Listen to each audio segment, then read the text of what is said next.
But there's got to be a way that you find that why, the reason why you meditate every day.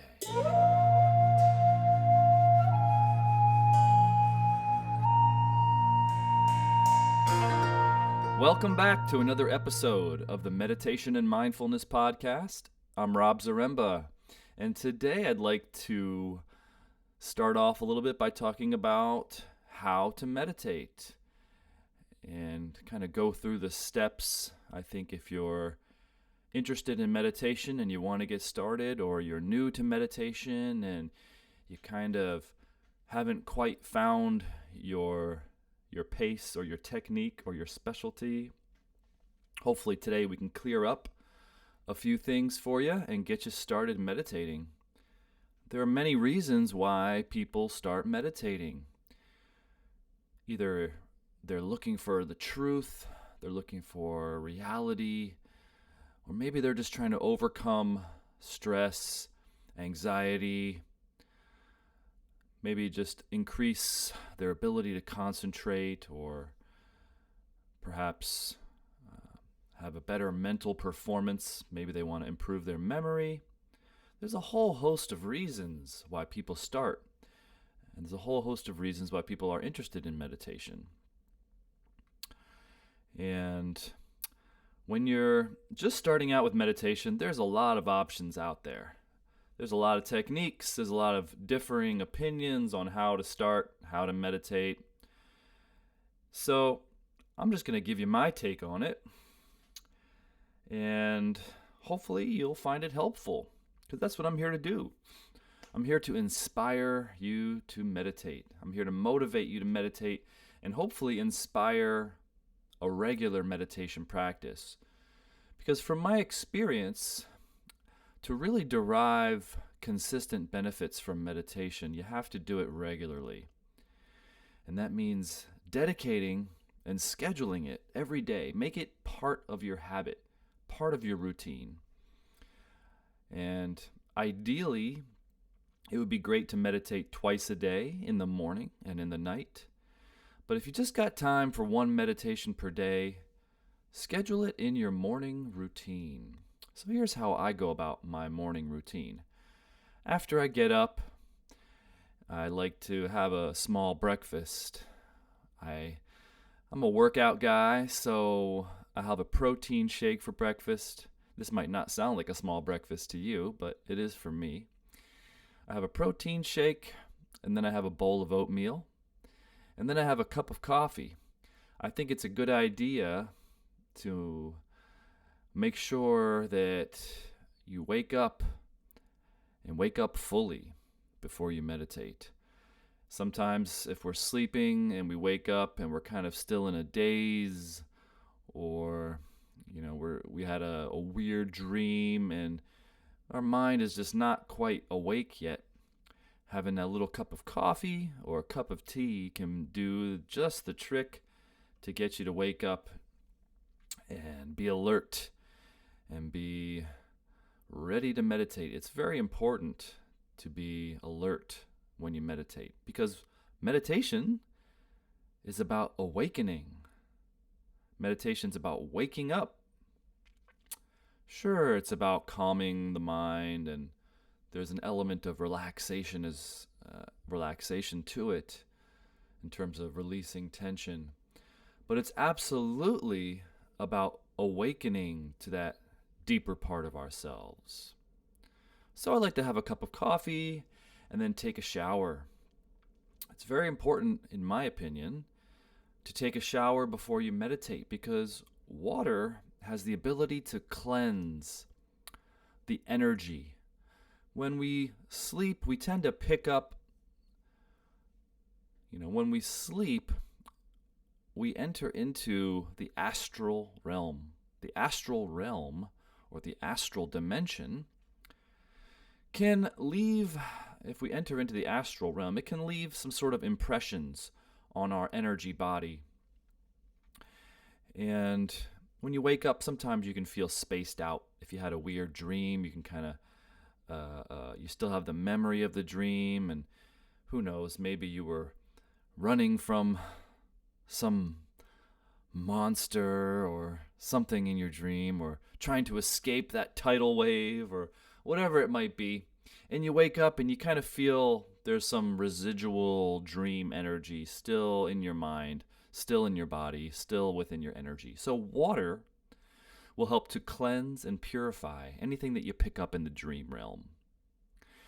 Now, if you want to go one extra step, I like to take a cold shower to fully wake up. So I'll start off with a hot shower and do my normal, shampoo, soap, and wash in the hot water. And then I'll take about 2 or 3 minutes to rinse off in cold water and bring my body temperature down. This has not only benefits to help wake you up and make you more alert, but it has numerous health benefits for improving your immune system, to make you more resilient, stronger, and it helps to get over that fear. I don't like cold, but I like what it offers me in terms of benefits. So when I turn on that cold water, especially coming out of that comfortable hot water, there's a moment when I'm like, I sure don't want to do this. This water feels icy cold. And I sense that fear, but I do it anyway. And I just go into that cold water, and I'm just like, woo! There's a sense, a moment of a shock, but it quickly goes away. And then you become adjusted to it rather quickly, and then you get used to it, and you can hold yourself under the cold water for longer and longer periods. So it definitely has a sense of making you stronger, not only with your immune system, but also in your mind. And it's good to do things that are scary. It's good to put yourself right in front of a fearful situation and just walk right into it. One that, of course, is, controlled and keeps you safe. Obviously, I'm not recommending you walk out into the middle of the street, because that can be surely a scary and fearful thing if there are a number of cars coming. But you get the idea. So try cold showers. It really helps to wake you up, get you out of any mental fog that you might wake up with. So then I sit down to meditate, and I have a few different techniques that I like to meditate with. First and foremost is the single-pointed mind meditation. Single-pointed mind is a concentration exercise that you do, and it's very good for strengthening your ability to hold your concentration on one point. This will help give you an idea of what it's like to make the mind still. With your willpower, you can bring your mind to a still point by concentrating and focusing on a single object. And that object could be a number of things. It could be a candle flame. It could be a chant, which is called a mantra. It could be a chakra, which is an energy center that you focus on and feel. It could be simple as observing your breath and maintaining that constant stream of awareness on just observing your breath. So there's a numerous ways to utilize the single-pointed mind technique, but what it will do is bring your mind to a calm, still point, which is something that most people have a difficult time doing. So I like to start off the meditation with some sort of single-pointed mind technique. Sometimes I like to start off the meditation and just sit still in silence. Sometimes I like to meditate to music and listen deeply to the music and get lost in the music, lose myself in the music, and focus just on the music to where only the music exists. So there's a number of different meditation techniques that I like to do. Now, if you're brand new to meditation, I definitely recommend starting out with some sort of concentration technique instead of just going into it kind of if it's your first time meditating and you just want to sit still, and you've heard all the great benefits of meditation, but when you tried it the first couple times, it seemed really hard to still your mind or to quiet that mental chatter down. And this is quite a normal experience. Why is that? Most people who are interested in meditation have a certain degree of sensitivity. Sensitivity meaning that they are sensitive to their environments. They're sensitive to the world. If you're interested in meditation, chances are you're a bit psychic. You're a bit intuitive. You have a sense of feeling more. You have a sense of perhaps picking up on other people's energies. You have a sense of picking up on the energies around you in your environment. And this can be both a blessing and a curse. It's a double-edged sword to have this sensitivity because we live in a world that is extremely active, and it's extremely busy, and it can be extremely aggressive, and it can be extremely chaotic because a lot of people out there are stressed out. The world wants to keep us in a cycle of busyness, consumerism, entertainment seeking of all sorts, and we go around and around and around, trying to find that perfect someone, trying to find that perfect thing that fulfills us. And chances are, if you've lived a little bit, you've noticed this, that life is sort of this endless cycle of seeking the next thing, the next distraction. And in the modern world, we are full of available distractions at our fingertips, quite literally, with our phones, with our computers, with our enormous amount of entertainment available to us, on demand, ready to stream, ready to download. You name it, it's out there. And so there's a lot of activities that you can kind of get involved with. And this can keep you distracted for quite a long time. It can keep you entertained for quite a long time until you start to notice that it's not really fulfilling.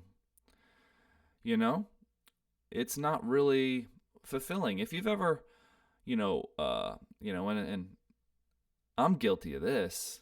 I'm horrible at this. I can never find anything that I really like anymore. When I scroll through Netflix, I'm one of those people that will, look through and I'm just, this doesn't quite look like it's going to be interesting. I've seen this kind of thing before. There's a few movies that seem interesting, but there's just too much to choose from. I like to keep it simple. I'm one of those people that doesn't like a lot of choices, like when it comes to a menu, or it comes like at a restaurant, or a menu for downloading a movie, because there's just so much to choose. You can just sit there for an hour and scroll through all the different choices and never find anything that looks good. So we have all this distraction available to us in this modern age, and it's neither good nor bad.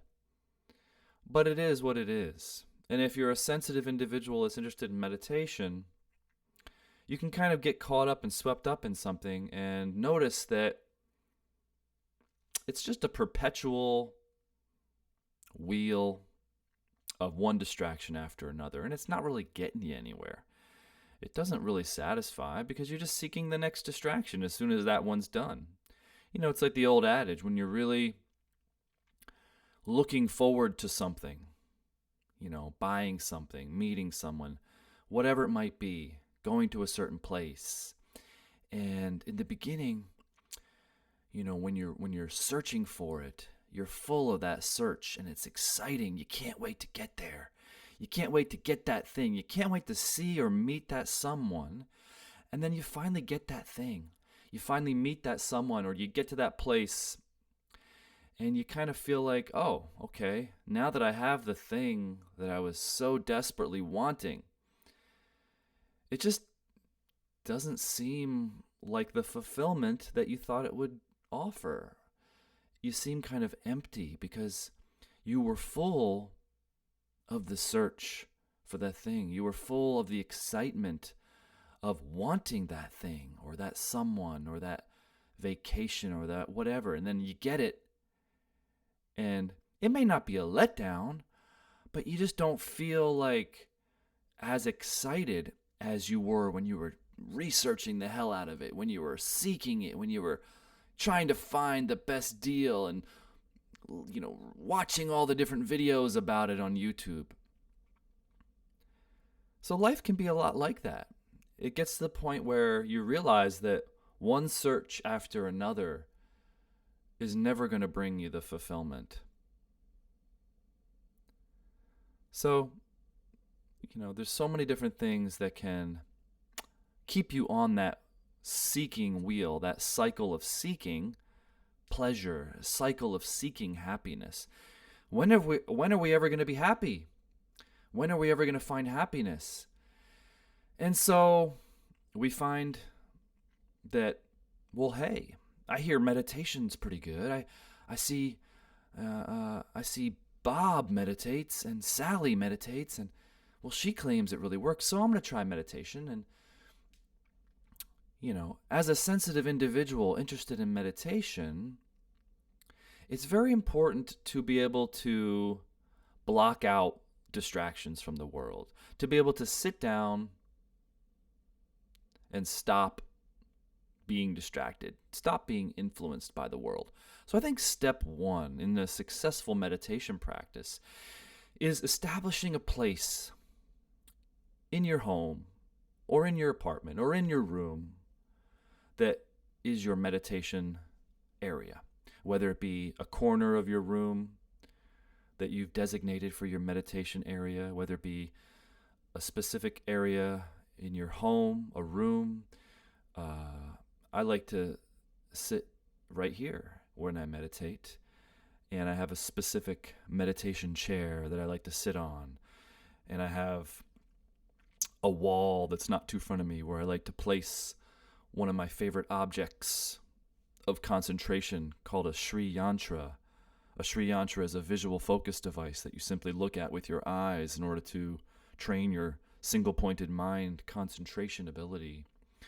And so having that place where you meditate is extremely important, because this place should be a place where you can turn off all distractions, where, you can sit in as much distraction-free environment as you can possibly create. And I know for some that might be difficult. If you live in the city, if you've got a big family with a lot of kids and they're making a lot of noise in the other room, and there can be a lot of tips and tricks and ways in order to kind of stifle out and silence all those distractions. But I think number one is finding a good place to meditate and meditating there every day, because you'll sort of build up an energy around that area. That is your place to meditate. That's a sacred place for you. Okay, so that's step one, finding your meditation area. Okay, step number two is scheduling that meditation time. As I said before, I like to meditate in the morning. Make it part of your morning routine. I like to meditate in the morning for a minimum of 20 minutes every day. If I can go longer, I'll try to go longer. If there are days when I can only fit 15 minutes in because I'm in a rush, well, then I'll only fit 15 minutes in. But there's always a routine, and it's after I wake up, have some breakfast, have that cup of coffee or tea, take a shower, and then I meditate. And that's my morning routine. And I think it's absolutely essential to schedule it. If you're someone who has to be at work at a certain time and you have to get up at a certain time every day, and you just don't have that 15, 20, 30 minutes in the morning, well, simple way around that is to get up 20 minutes earlier. So you have that extra 20 minutes in the morning to meditate. And if that takes going to bed 20 minutes earlier, I don't think you're going to miss 20 minutes of sleep so much, because once you get into your meditation practice, you'll find that that 20 minutes of meditation absolutely compensates for any loss of sleep you might have had. So step one, finding that place to meditate, having your sacred area, the sacred spot where you meditate every day. Number two is scheduling into a routine that meditation session every day so that there's no excuse. If you don't have it as part of your routine, it's really easy to make excuses, especially on the weekends when we tend to loosen up our schedule a little bit. But even on the weekends, you're still going to wake up, have breakfast, and take a shower. So you can fit your meditation right there, just like you do on the weekdays before you go to work or school or whatever you do. So now you found your place, you scheduled that meditation, you've carved out your 20 minutes, and you're going to do this thing. You're going to commit. And that is step number 3, commitment. You got to commit. No success in life comes without commitment and consistency. If you want to get good at a thing, if you want to master an art form, whether it be music, dance, painting, whatever it might be, martial arts, singing, wood carving, whatever skill, art that you do, it takes time, dedication, and consistent practice in order to master that thing. So when you first start meditation, it's important to throw away all expectations, meaning don't expect too much to happen in the first 1, 2, or 3 sessions that you do. Now, certainly there could be some sort of change that occurs within even your first session of sitting down. But if it doesn't, don't be concerned, because it could take you a few sessions. It could take you a few weeks. I think it definitely should be a couple weeks that you should give meditation before you say, gosh, maybe I need some help. This is just not working for me. Because, again, within the first 1 or 2 sessions, there's really not enough to go by to know whether this is going to work or not going to work for you. I mean, sure, it works. Obviously, it works because I'm here to say it does. There's numerous people that are here to say it does. Meditation's been around for thousands of years. Obviously, there's something to it. So you've sat down, you've committed to this thing. And there's lots of ways, maybe if commitment and consistency is the thing that you have the most trouble with, there's lots of ways to help that. There's, 30-day meditation challenges. I run a Facebook group called Meditation and Mindfulness where I run 30-day meditation challenges in order to help people commit to meditating every day so that they can feel and gain some consistency in their practice, so they can finally get a glimpse of what it's like to make progress in their meditation practice, what it's like to get better at the meditation practice. So a 30-day meditation challenge is great. Perhaps using a guided meditation might work for you. Or, if commitment and consistency are an issue, perhaps you need a coach or a guide or a teacher to help you stay consistent, to help motivate you. Or you might listen to a podcast to help inspire you, motivate you, or perhaps numerous YouTube videos, whatever it might be. Joining a Facebook group that helps inspire you and just keeps you motivated to know that there are other people out there on the same path, I think does help. Even though meditation is a private experience, you sit down, it's you and the universe. It's your mind, and it's good to know that there are other people out there as well on the same journey, going through the same thing. There are always people who will be ahead of you. There'll always be people that'll be before you who haven't tried, who have thought about it. And so you're never alone in the journey, even though the journey is one of self-discovery and it can feel lonely sometimes. You're not alone. There's millions and millions of people on the meditation journey. So if support is an issue, you can find a group, you can find a coach, you can find something that helps you meditate consistently and inspire you, because it could be difficult to be inspired. Maybe you're growing up in an environment, or you're around people who don't meditate and who aren't, by any terms of a definition, spiritual. And so it could be very difficult to be inspired. But there's got to be a way that you find that why, the reason why you meditate every day. And it could be as simple as, I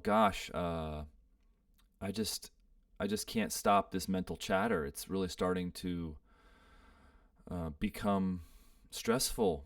This level of anxiety is just constant in the background, where I just can't seem to relax anymore.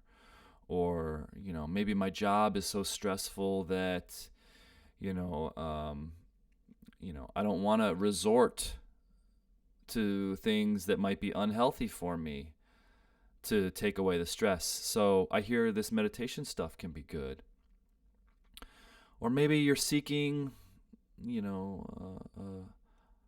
a deeper sense of who you are, of what this life is about. Maybe you're on a spiritual journey and looking for the truth, looking for reality, looking for a deeper meaning of life, a deeper understanding of who you are and, what your potential is. So there are so many reasons why people can be attracted to meditation. And whatever the reason, you're here now. You're listening to this podcast, or you're watching me on YouTube, and you want to start meditating, or maybe you have been meditating and maybe you just need some tips, tricks, pointers on how to meditate better, how to have a more successful meditation practice, how to meditate more consistently, how to get deeper into the meditation, how to overcome the meditation, or how to overcome the mental chatter in my meditation, how to make that feeling of meditation last longer throughout the day with my mindfulness practice. So wherever you are in your meditation journey, it's always good to go back to the reason why you're meditating. What is your reason? What is your why? Find that. So consistency, making that commitment to sit down every single day. Because there will be days, even when you're in the beginning of your meditation practice and you're super inspired and you just watched a video and you learned how to meditate and you've been meditating, and then all of a sudden there comes a day where I just don't want to do it. I don't really feel like sitting down today and meditating. I got so much on my mind. I got so much stuff to do. And meditation seems like the last thing that I'd want to do. There are those days, and that's where the discipline and the strength of your willpower needs to come into play. And so, this is why. This is why I'm here, to help motivate you, to help inspire you. So, you got the commitment, you got the consistency, you're sitting down to meditate. Now what do? Initially, there are a lot of meditation practices out there. Sitting, observing the mind, observing the breath. And I think as a meditation teacher, how I like to approach the beginner's practice is by first focusing on strengthening your ability to concentrate on one thing. I call this single-pointed mind concentration. Single-pointed mind. So, what does that mean? We all know what concentration is. When we focus on something, we put our attention on something, whether it's listening to this podcast, listening to my voice, or you're watching someone on a YouTube video and your attention is put on watching them. We've got the 5 physical senses: seeing, hearing, smelling, tasting, and touching. And so when you're going into your single-pointed mind concentration exercise, I like to recommend to beginners to use the eyes and use your seeing as a way to focus on something, as a way to take your attention and with your eyes focus on an object so you can just look at it and hold your attention on gazing at that object undistractedly with a steady stream of attention. Why? We have dominant senses. For most people, the eyes are your dominant sense. Usually the second dominant sense is our hearing. So seeing and hearing tend to be our dominant senses. So there are a number of ways you can sit down and begin to exercise this single-pointed mind concentration. And I have a preferred method called a Sri Yantra. The Sri Yantra is simply a visual focused device that you put on the wall in front of you, about 2 or 3 feet in front of your eyes, or if you don't have a wall in front of you and you're sitting on the floor in cross-legged position, you can put it on a table, as long as it's about eye height. You can really use any object. You can use a flower. You can use a candle flame. You can use a rock. You could take a picture, a plain piece of paper, and just put a little dot on it and look at that. But the point is that you're using your eyes to focus on a single object, and you're just observing that object with your eyes. That's it. Now, what you'll notice is that when your mind begins to wander, when you start to think thoughts, when you start to think, how long do I have to sit here in this meditation practice? What do I have to do later today? I've got 50 million things on my list. Oh my gosh. Let's get this over with. When all these thoughts start to rush in, you simply bring your focus back to the object that you're looking at. And so every time you bring your focus back to that object, you are strengthening your attention, holding your gaze on inspecting that object with your eyes. And every time you bring your mind back to that object, you are strengthening your concentration ability, your ability to hold your concentration and focus on a single object for longer and longer periods of time until it becomes easy, until it becomes less difficult, until you're not distracted as much by wandering thoughts, by fleeting thoughts or visualizations, or that pop song you heard in the car on the way home or yesterday, or whatever it might be. So this will develop the concentration ability. It'll make it very strong. And because you're using your eyes, which is your dominant sense, for most people, it's relatively easy to do this practice. Now, you could also do this with listening to music. There's meditation music out there, and you could just sit with eyes closed and listen deeply to the music. And by just listening to the music, you're using the sense of hearing, listening, as a single pointed focus on just the music. So the music is the object, and the listening is the sensibility, your ability to hear and listen the music. And similarly, the practice is when you think thoughts, when you get distracted, when you start thinking about other things, you simply bring your attention back to listening to the music. So you can do this with a number of different objects. But I like to start off most people with focusing on an object with their eyes.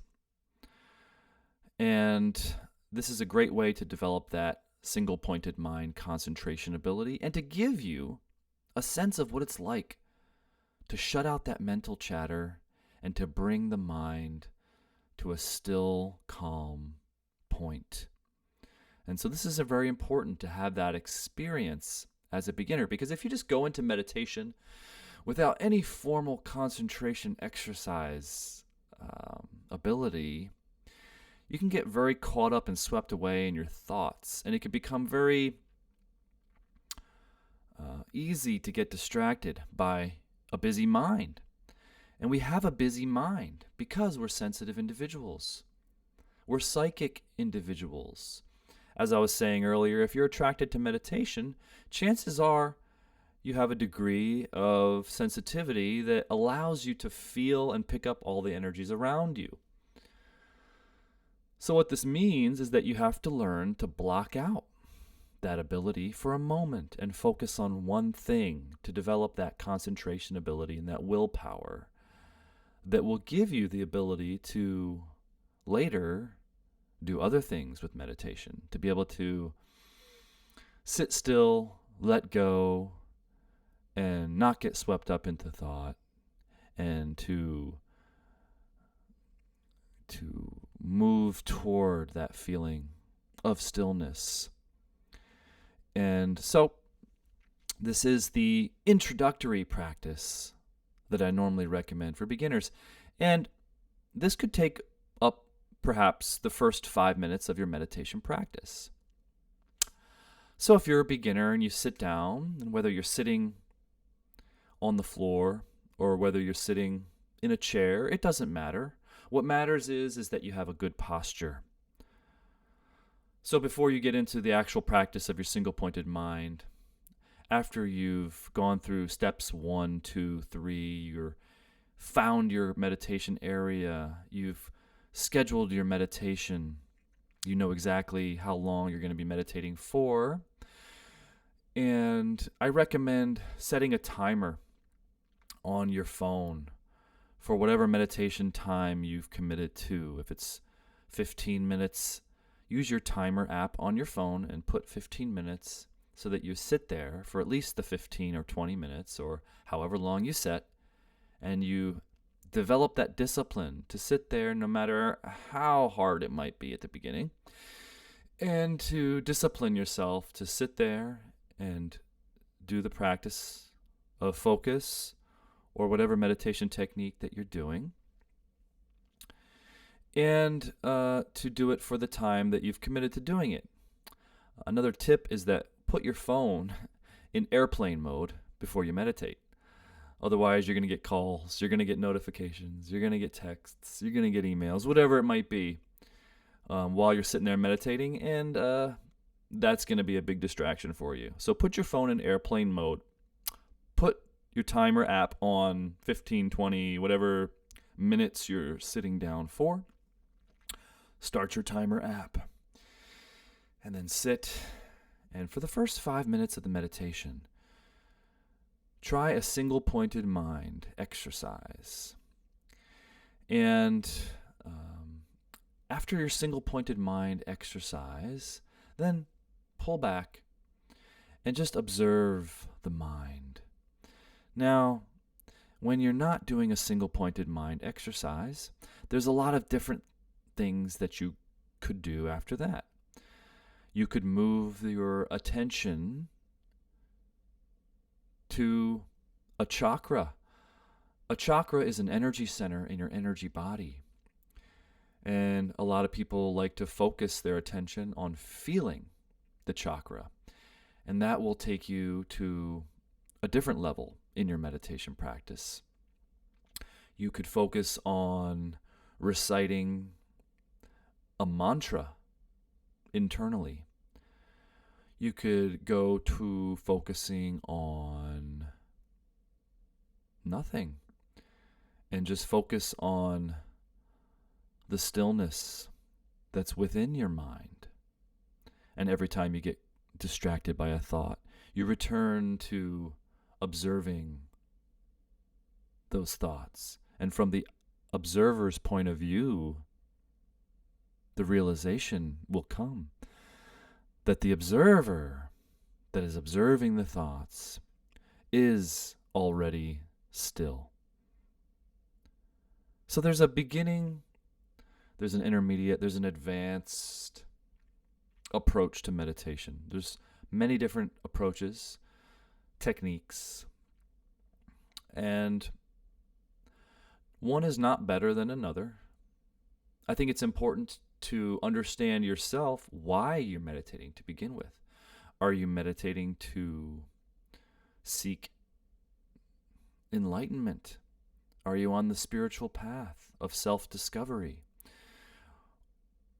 Or are you just meditating to relieve stress, to perhaps increase mental performance, focus? There's many different reasons why we meditate. So finding your reason is very important, because then we can find out the best approach in your meditation practice and then meditate appropriately, train appropriately. But even if you don't have any technique or any experience in meditation, simply sitting down and stilling the body, calming the mind, calming the emotions, and just observing the thoughts that go by. Not being caught up in the thoughts. When you notice you're caught up in the thoughts, you bring your mind back to simply observing. I think that's the simplest and easiest form of meditation to practice. But I think having the object of focus in the beginning, whether it be the breath, whether it be a mantra, whether it be a yantra, whether it be a chakra, whether it be focusing on an image in your mind. There's so many different things that you can focus on in order to develop that strength of concentration ability, which will carry over into your active life and into your daily routine, to where that strength that you're developing of concentration is something that you'll notice pops up in other areas of your work, school, play, relationships. The ability to recall information, the ability to have, to block out any negativity that you might interface with throughout the day. The ability to stay calm in a myriad of possible situations where you could lose your calm. Life is always testing us. And this process of meditation makes you strong. It makes you prepared for whatever may come in your day. And so the important thing is that you meditate every day. You schedule a time to do it. You commit to the practice. And you find a technique that works for you. And so for more information about how to meditate, you can contact me on Facebook. Direct message me. Find me on Facebook with under Rob Zaremba. You can find my meditation group on Facebook called Meditation and Mindfulness. And I wish you the best, and I hope that this inspires you to meditate, and look forward to the next episode where we go deeper and further down the rabbit hole of meditation and mindfulness practice. Thanks again for listening, guys. This has been Rob Zaremba for the Meditation and Mindfulness Podcast. And we'll see you in the next episode. Take care. Bye-bye.